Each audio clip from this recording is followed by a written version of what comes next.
አርዕስተ ዜና የሱዳን ግጭት ወደ ኢትዮጵያ እንዳይዛመት በህገወጥ የጦር መሳሪያ ዝውውር ላይ ጥብቅ ቁጥጥር ሊደረግ ይገባል ተባለ።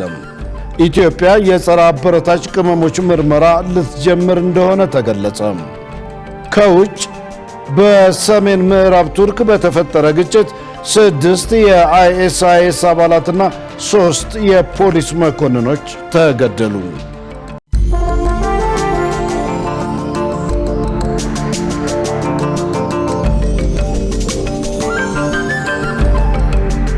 ውድ ተመልካቾች ሰላም ጤና ይስጥልን። ከኢሳት ነጻ ህዝብ ሚዲያ የሰዓቱን ዜና ይዘን ቀርበናል።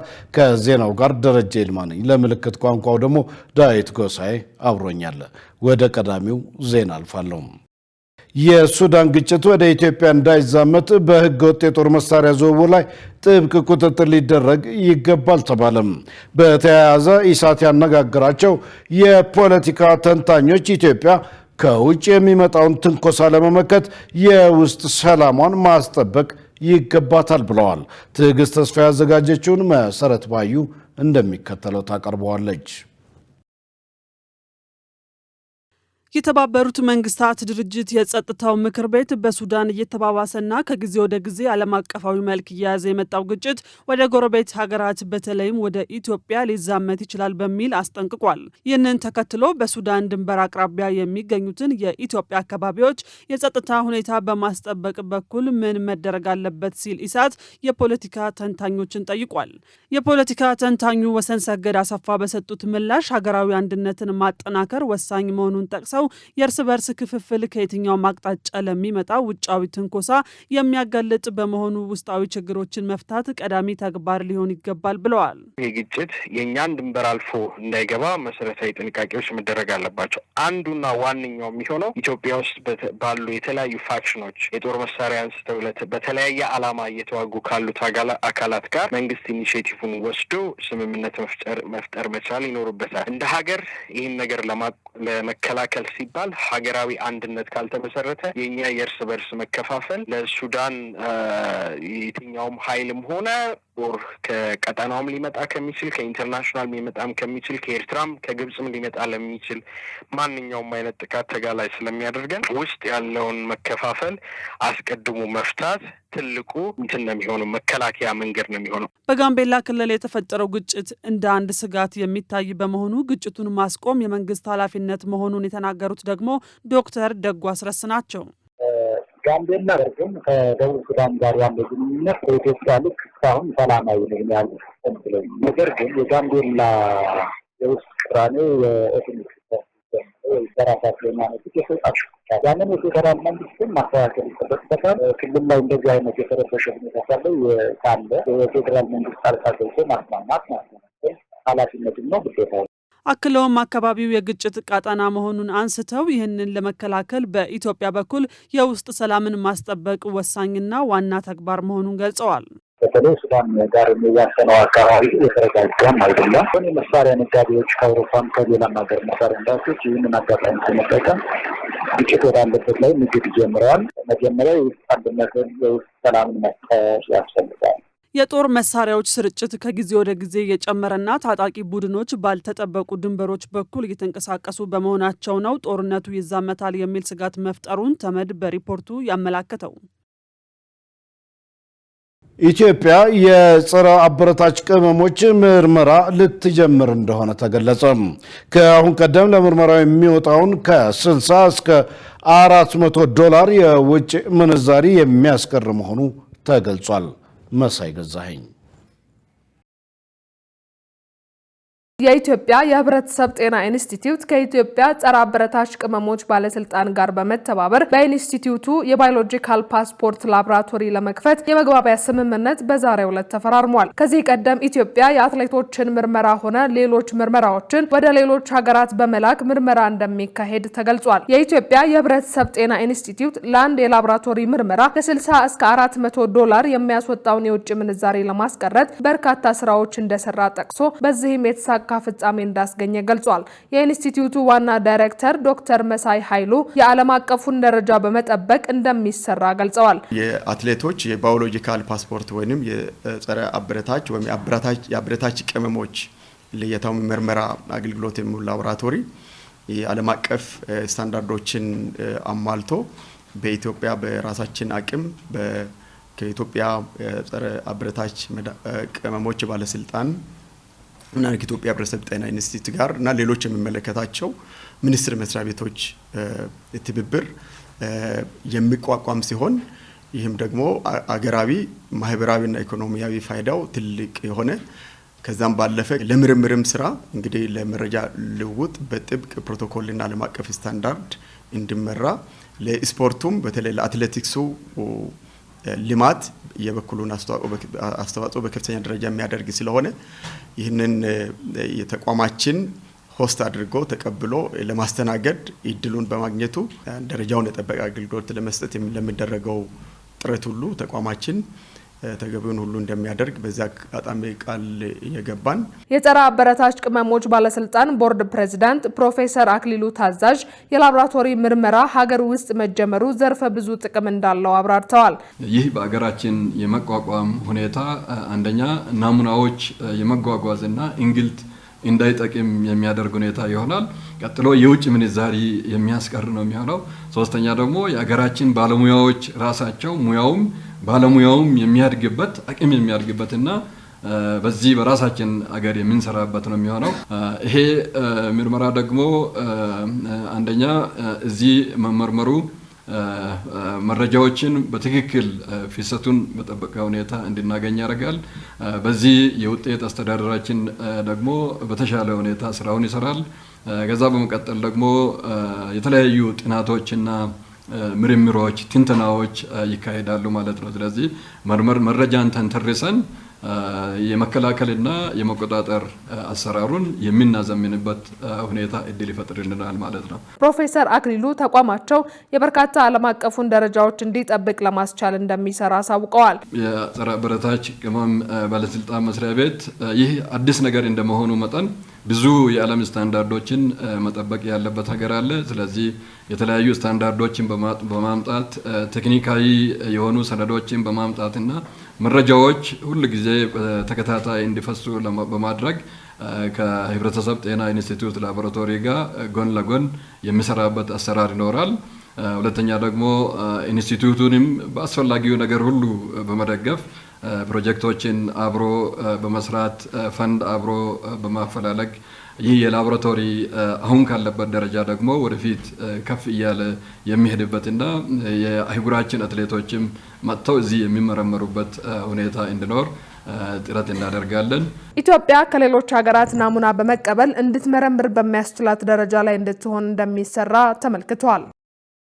በማህፀን በር ካንሰር ከሚጠቁ 8 ሴቶች መካከል 6,000ዎቹ ህይወታቸውን እንደሚያልፍ ተገለጸ። በሽታው ከፍተኛ ደረጃ እስከሚደርስ ምንም አይነት ምልክት እንደማያሳይ በመጠቆም በአሁኑ ሰዓት እንደ ሀገር ከፍተኛ ስጋት እየሆነ መምጣቱን የጤና ሚኒስቴር ገልጿል።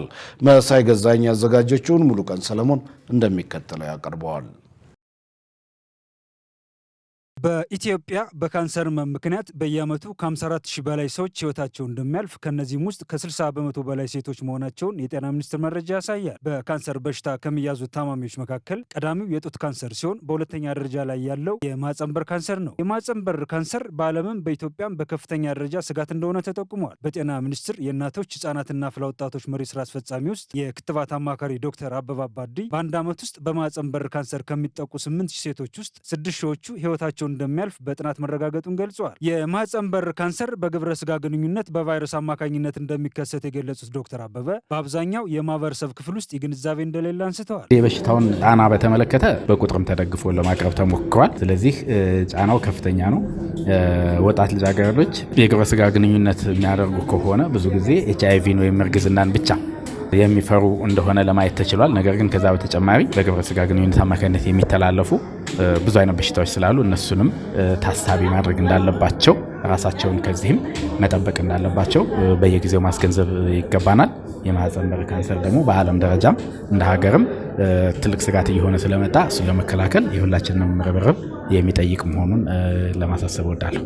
በከፍተኛ መጠን ለሰዎች ሞት መንስኤ የሚሆነው ይህ ካንሰር በቫይረሱ ከተጠቁ ወዲያውኑ ምልክት የማያሳይና በከፍተኛ ደረጃ ላይ ሲደርስ የደም መፍሰስ እንደሚያስከትል አማካሪው ገልጸዋል። ለዚህም የተጠቂነትን መጠን ለመቀነስ የሚሰጠው ክትባት ከ9 ዓመት ጀምሮ እንደሆነ ዶክተር አበበ ጠቁመዋል። ኢሳት ነጻ የህዝብ ሚዲያም ይህ የእድሜ ክልል ለምን ተመረጠ ሲል ላነሳው ጥያቄ ኃላፊውንም ብለዋል። የማህፀን በር ካንሰርን የሚያስከትለው ቫይረሱ የሚተላለፈው በግብረ ስጋ ግንኙነት አማካኝነት ስለሆነ ክትባቱ መቼ ቢሰጥ ውጤታማ ይሆናል ተብሎ በተደረገው ጥናት መሰረት በተቻለ መጠን ወጣት ልጃገረዶች ግብረ ስጋ ግንኙነት ከመጀመራቸው በፊት ቢሰጥ ውጤታማ ያደርገዋል ተብሎ ስለታመነ እንደ ዓለም አቀፍ ደረጃ ብዙ ህጻናት ደግሞ ከ14 ዓመት በፊት የግብረ ስጋ ግንኙነት አይጀምሩም ተብሎ ስለሚታመን በነዛ እድሜ ላይ መስጠቱ ከፍተኛ ውጤታማነት ስለሚያመጣ ነው በዛ ጊዜ እንዲሰጥ የተደረገው። 9 ዓመት ላይ ብቻ እንዲሰጥ ተወስኖ የተሰራበት ነው ያለው። ነገር ግን እስከዛሬ ከ9 እስከ 14 ዓመት በሚሰጥበት ጊዜ ላይ ሳይሰጣቸው ያመለጣቸው ልጆች ካሉ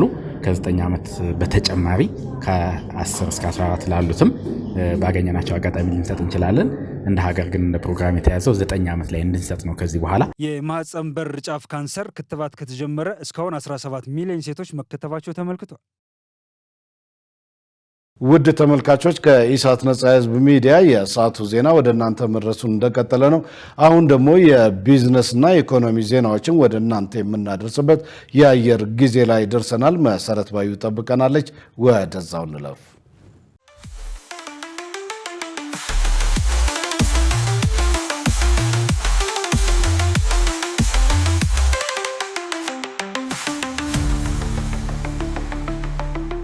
ሰላም ጤና ይስጥልን ውድ ተመልካቾቻችን ከኢሳት ነጻ የህዝብ ሚዲያ የዕለቱን የቢዝነስና የኢኮኖሚ ዜናዎች ይዤላችሁ ቀርቤያለሁ። ከዜናዎቹ ጋር መሰረት ባዩ ነኝ። አብራችሁን ቆዩ።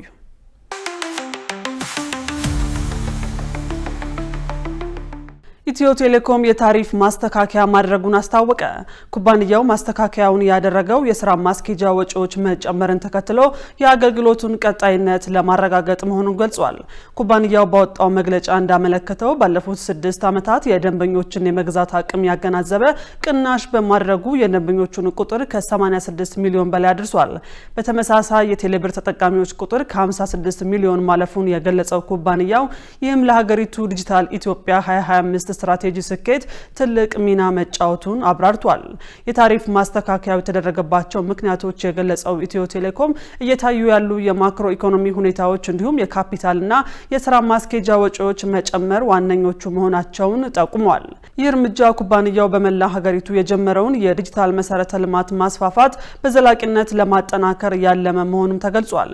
ይሁን እንጂ ማስተካከያው ሲደረግ የማህበረሰቡን የተለያዩ ክፍሎች ተጠቃሚነት ከግምት ውስጥ ያስገቡ ልዩ ድጋፎች መካተታቸውን ኩባንያው አስታውቋል። ዝቅተኛ ገቢ ያላቸው ዜጎች የሚጠቀሙባቸው የ1 ብር፣ የ2 ብር፣ የ5 ብርና የ1 ሰዓት ጥቅሎች ባሉበት ዋጋ ቀጥለዋል ሲል ተቋሙ አስታውቋል። ይህ በእንዲህ እንዳለ በኢትዮጵያ የቴሌኮም ዘርፍ ውስጥ ሁለተኛ ግዙፍ ኦፕሬተር በመሆን በከፍተኛ ፍጥነት እየተንቀሳቀሰ የሚገኘው ሳፋሪኮም ኢትዮጵያ በዳታ ጥቅል አገልግሎቶቹ ላይ ከቀናት በፊት እስከ 82 በመቶ የሚደርስ ዋጋ ማሻሻያ የማድረጉ ይታወቃል። የኢትዮጵያ ቡና ለማስተዋወቅ አዲስ የልዩ ቡና የንግድ ማዕከል በቻይና ተመረቀ። የኢትዮጵያን የቡና ምርት ለቻይና ገበያ በስፋት ለማስተዋወቅና ቀጥተኛ የንግድ ትስስር ለመፍጠር የሚያስችል አዲስ የልዩ ቡና የንግድ ማዕከል በቻይና ሁናን ግዛት በይፋ ተመርቋል።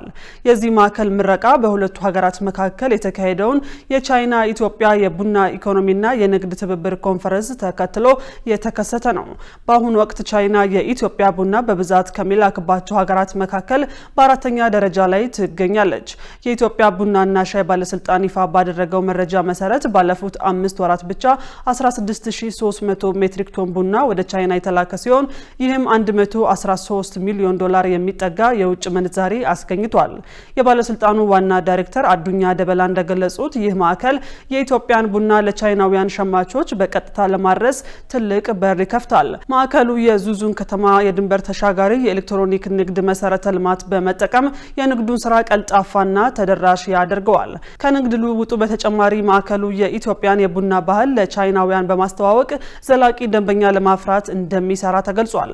በዚሁ መድረክ ላይ በኢትዮጵያና በቻይና ኩባንያዎች መካከል በቡና ግብይት፣ በምርት ልውውጥና በታዳሽ ኃይል ላይ የሚያተኩሩ የሁለትዮሽ የትብብር ስምምነቶች ተፈርመዋል። ዘገባው የካፒታል ጋዜጣ ነው።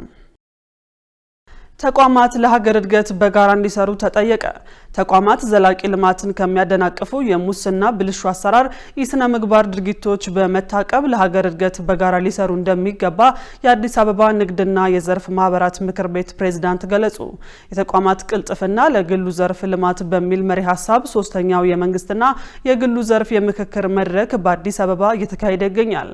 የምክር ቤቱ ፕሬዝዳንት ዛህራ መሐመድ በወቅቱ እንደገለጹት ተቋማት ኢንቨስትመንትና ዘላቂ ልማት ከሚያደናቅፉ ድርጊቶች በመታቀብ ለሀገር እድገት በጋራ መስራት ይገባቸዋል።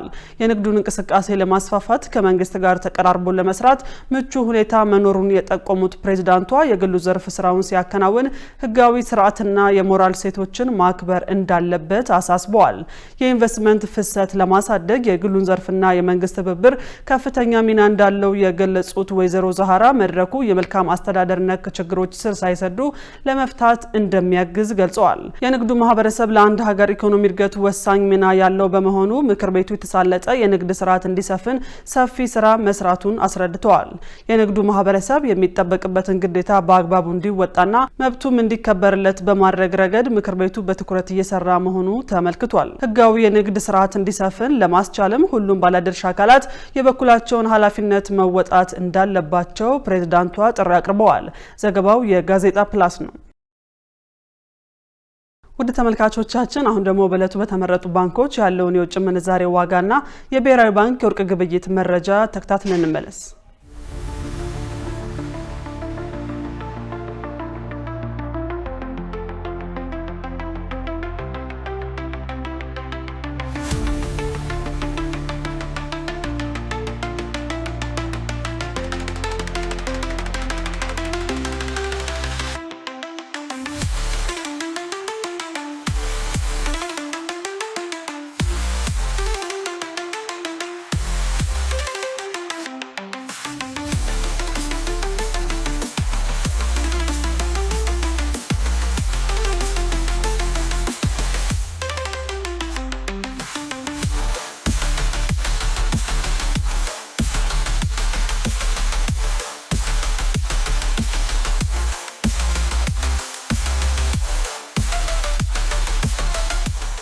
ውድ ተመልካቾቻችን ለዕለቱ ያዝናቸው የቢዝነስና የኢኮኖሚ ዜናዎች በዚሁ ተጠናቀዋል። ወደ ቀሪዎቹ ዜናዎች እንመለስ።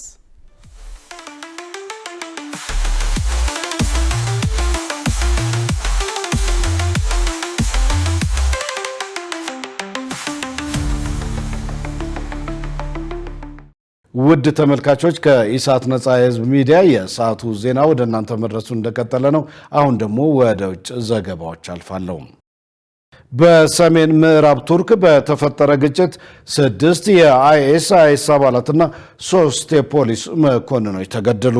በተያያዘ በ124 ቦታዎች በተደረገ አሰሳ 115 ተጠርጣሪ የአይኤስአይኤስ አባላት ተይዘዋል። ሸሪፍ ኢማም ሰኞ ዕለት በሰሜን ምዕራብ ቱርክዬ በተካሄደ የተኩስ ልውውጥ 6 የአይኤስአይኤስ ተዋጊዎች ሲገደሉ 3 የፖሊስ መኮንኖች መሞታቸውን የሀገር ውስጥ ጉዳይ ሚኒስቴር አስታውቋል። የሀገር ውስጥ ጉዳይ ሚኒስትሩ አሊ ይርሊካያ እንዳሉት የጸጥታ ኃይሎች የአይኤስአይኤስ ኃይሎች ይደበቁባቸዋል ተብለው በሚታሰቡ 13 ግዛቶች ምሽት ላይ 108 ጊዜ አሰሳ ተደርጓል ብለዋል። አንደኛው አሰሳ የተካሄደው ሰኞ ጠዋት ላይ በያሎቫ ግዛት ኤልመሊክ መንደር በደቡብ ኢስታንቡል የመኖሪያ መንደር አካባቢ ነው። ይርሊካያ እንዳሉት የፖሊስ መኮንኖች ቤቱን ሲከቡ በነበረ የተኩስ ልውውጥ 3 መኮንኖችና 6 የአይኤስአይኤስ ተዋጊዎች ተገድለዋል። 8 ፖሊሶችና 1 የምሽት ጠባቂ ደግሞ ቆስለዋል። 5 ሴቶችና 6 ሕፃናት ከከበባው በሰላም መውጣታቸውንም ሚኒስትሩ አክለው ገልጸዋል።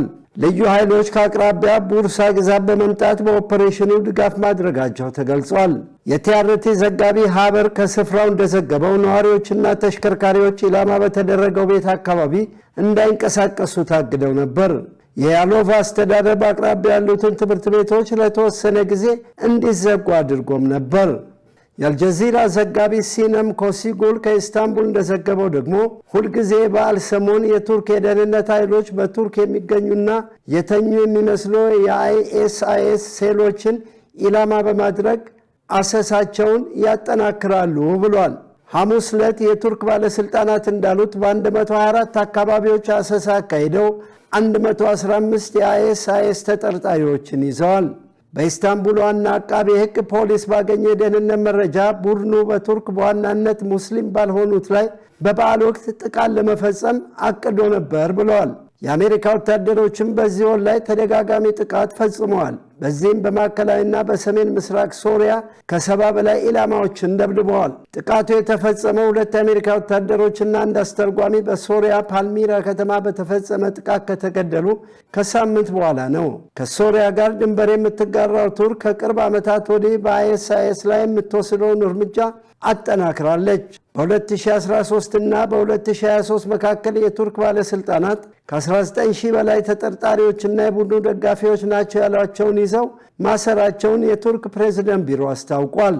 ዜናውን ስናዘጋጅ አልጀዚራና አሶሺየትድ ፕሬስን በመረጃ ምንጭነት ተጠቅመናል።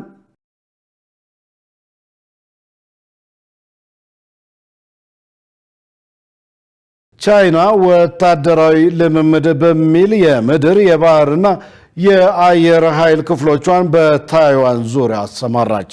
ታይዋን በበኩሏ ጦሯን በማንቀሳቀስ ምላሽ የሰጠች ሲሆን ተገቢውን እርምጃ ለመውሰድ እገደዳለሁ ስትልም አስጠንቅቃለች። ዮሐንስ ተስፋ አዘጋጅቶታል። ሰላማዊት ሙሉጌታ እንደሚከተለው ታቀርበዋለች።